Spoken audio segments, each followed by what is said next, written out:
This clip is brought to you by Mark Bell Slingshot. This gear is made for lifters by lifters. Enjoy this clip. What are some of the other practices though? Because like this, I think people are going to love this. Like what are some other things that allow you to just be present that people could, because like if you're trying to not do things on your phone or not watch a bunch of YouTube videos, you have to replace some of those practices when you're typically going on autopilot and doing these things with something else. Yes. So what are some examples of some things that people can do? Well, there are actually a lot of fun things, and it's kind of neat because you get to start being a kid again in a lot of ways. A lot of times it's about being creative and being in the moment. Like dancing is really fucking fun. Dancing, singing, drawing, sauna work, that's fun stuff. Cold plunge work, yoga is a good one.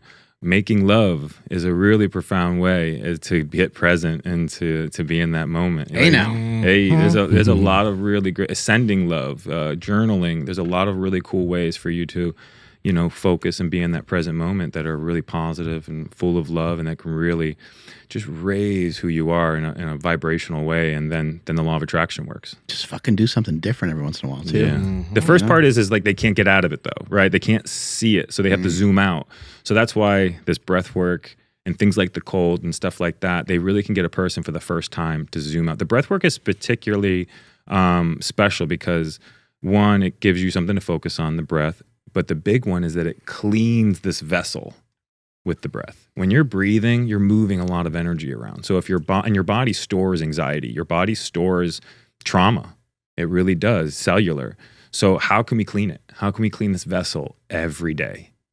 And that's through the breath. So that's why I wake up every morning and I get first thing in the morning, I drop down to the floor and I get my breath work in. I clean out anything that's in my body. I raise my vibration. I become incredibly present, become as much love as I can. And then I go into my day. And then on top of that, I'm hitting all those little daily practices all through my day. Like, oh yeah, I have 15 minutes, go out in the sun. Or hey, go for a walk. Or hey, go get in the cold plunge. Hey, have a workout, but don't fucking go on your phone. It's intention's a big one too. I think a lot of people, when they do things, they don't do things with intention for one. And a lot of times when they do things, even when they work out or when they try to be successful, it comes from a place of fear and or lack, as opposed to love, the reasons why we're doing it. Most people don't work out for the love of it.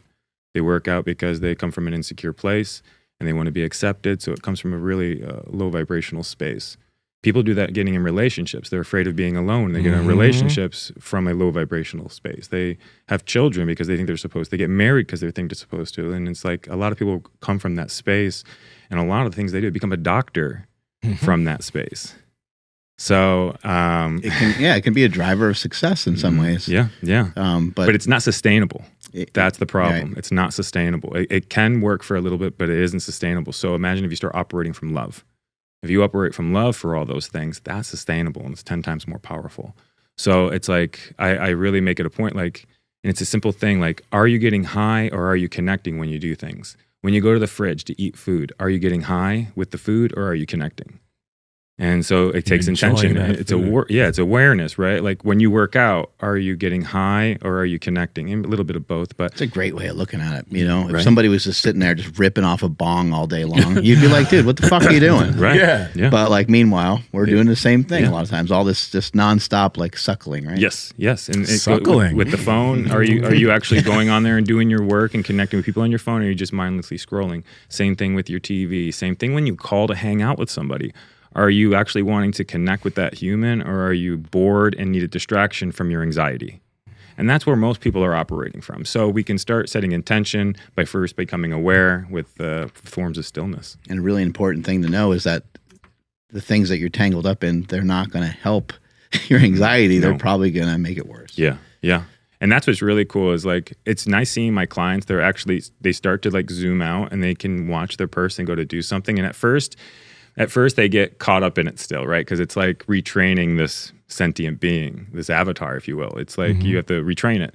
So at first you still get taken for the ride for a few times. You wind up, like eating all the food, and then the next time you're in the fridge and you catch yourself, you're like, hey, like, what are you doing? Like, you're not even hungry, bro. Like, close the fucking fridge and go for a walk or something. And then before you know it, you're just much more aware of how you operate, and that kind of just unfolds really nicely. So Power Project family, I hope you enjoyed this clip. We are on Discord and Reddit. We're trying to talk to you guys and build a community down there. So the links are in the bio. But remember, like, comment, subscribe, share this out with people so you can share the wealth of health. As cheesy as that fucking sounds.